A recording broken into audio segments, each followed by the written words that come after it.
ఏమైనా బాగుండారా? మీరు బాగుండాలి. రాబోయే వినాయకుడిని మట్టి వినాయకుడిని పెడదాం నాయన. ఆ మట్టి వినాయకుడు పెట్టి మనము ఈ లోకాన్ని చల్లగా చూసుకుందాం. మీరు బాగుండండి. మట్టి వినాయకుడు పెట్టండి. అందరూ సంతోషంగా ఉండండి. మరో వినాయకుడు పెట్టద్దు నాయన. మట్టి వినాయకుడు మాత్రమే పెట్టండి. సరేనా? మరవకండి.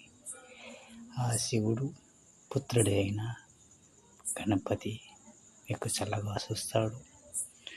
ఆ గణపతి శివుడు భక్తుడు ఈ బిఎస్ఆర్ నాయుడు మీకు చల్లగా ఉండాలని మనస్ఫూర్తిగా వేడుకుంటున్నాను నాయన.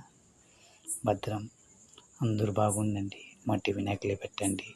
బాగుండండి. ఓం నమః శివాయ.